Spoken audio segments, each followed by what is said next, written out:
What's going on, everybody? I just want to say thank you for taking a second to watch this video.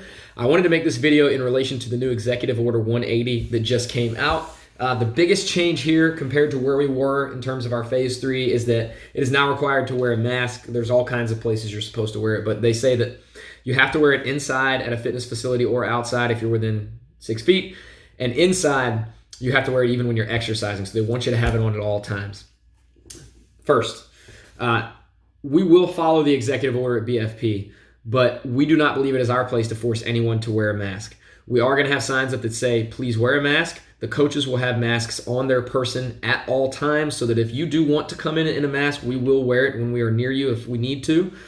But we will not force anyone to wear a mask to exercise at BFP. I understand like some people do great with it on, some people do terrible with it on. I understand there's opinions abound and political affiliations abound. That's not the purpose or the point of why this is being done this way. This is the way that we as a team feel is the best way to go about things at BFP. Now, all that being said, we're going to continue to do what we've been doing, which is kept everybody contributed to keeping everybody very, very safe. And I'm going to be reading this, so you'll see me looking over. So programming, as of our new training cycle, which starts next week, will reflect more of a focus on social distancing, a little bit more like it was previously.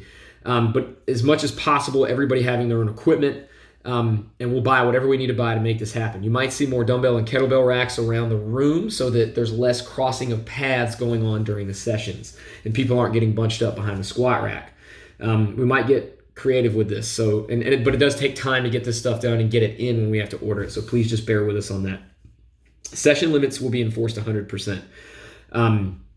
There's a new process for 5 a.m. that I'm going to be having tonight in place in Zen Planner so that if you do not cancel within 8 hours, and this is already our current cancellation process, it's just going to change in Zen Planner. So if you do not cancel within 8 hours, you lose the session that you signed up for. Now, previously, Zen Planner has allowed you at 5 a.m. to go in and cancel at 4:59 a.m., 5 a.m. even. That's not going to be allowed anymore. It's not going to allow you to go in and cancel beyond that 8-hour limit. So that means you will lose that session if you do not cancel, because we want to discourage, especially with these limited sessions, people rolling over and hitting snooze on that alarm because it's happening more than it should happen. And I understand there will be the occasional exception, but if it happens like 1, 2, 3 times in a month, then we know that it's probably more than just an exception. But we will make the exception, here and there. But this will encourage people just to show up when they sign up. And which isn't a major problem, but it's enough of an issue to where it's worth addressing. So no more rolling over and canceling. We simply just don't have the space. Our hope is that we'll be able to increase to 18 people soon if we can set up the social distancing right. We'll still have some partner workouts, but it just means like you're going to have one in one square, one in the other square.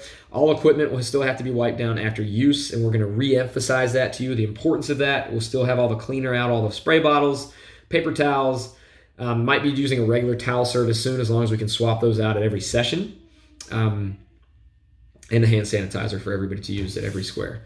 Temp checks at the front door. You need to get this close to that. Not here, right here. So as soon as you come in, if you hear it beep before you get this close to it, it's not accurate. So we need you to go boom, right there. That temperature checker should be right there on your forehead for it to be accurate. Hand sanitizer at the door. Everybody please hit the hand sanitizer at the door. I know it's easy to walk by. We've got a giant pink sign that says sanitize your hands. That's just good for everybody. I mean, it helps kill some stuff on your hands before you go touch all the equipment. There's only one way in and one way out. No exceptions to this. Even when we're working out, we're going to try our best to stick to that unless there's a lot of squatting going on and we can only use one door. So if you want to talk to somebody behind the desk, like we'll keep you to that other side behind the thermometer. And I'm happy. A lot of times I like to sit and talk to people at the desk so I can come out if I need to come out from the desk to talk to everybody so we don't get clogged up at the front door. So big emphasis on the social distancing. And everybody needs to wait until the current session ends before they come in for their session. Coaches will let you know when we can do that. And that means that the folks after get done need to go ahead and filter on out. I know like we all want to hang out and talk and stuff. We just don't have the space for it in the current climate that we're in. That's something I am working on, I promise. We'll open the doors as much as possible to allow for increased circulation as long as it's not freezing cold. And the main thing is, like, this is all stuff we're already doing, and I know my voice sounds casual right now, but I need everybody to take this seriously as a team, along with us as a staff. And please do not ask or message or text any coaches or staff members and ask for an exception to these rules. Specifically, it's usually this applies to the session limits and being on a wait list and asking if you can still come. You can sign up 14 days out. Everybody is able to get that done in their app.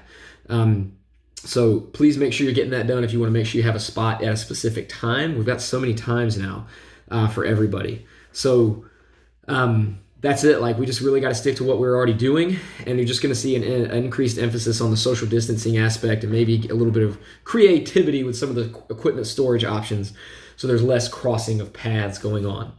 I appreciate everybody so much that's riding this roller coaster with us. I know my wife does as well. My family does.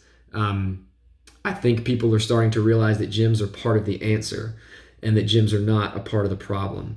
And we have a ton of data to prove that. And none of that data included wearing masks. Okay, that went into our decision with this. None of it included wearing masks because it was before you had to wear a mask at a gym. But so there was social distancing and like temp checks and significant cleaning protocols, but none of it including wearing masks while you were exercising, even in group exercise situations. So I hope you can hear that with some confidence in the folks that are showing up and might be a little worried. We do still have our virtual sessions. Replays will be available as long as YouTube doesn't kind of censor us like they've been doing. We've just been having issues with YouTube. If you have a MyZone belt, we can now see your tile when you're at home, and I'll be putting more information out on that. If you don't have one, we got 5 in stock. They're $80 each. We'll probably have a Black Friday sale on those. Otherwise, that's it. I appreciate you watching this video. If you have any questions, feel free to hit reply to this email.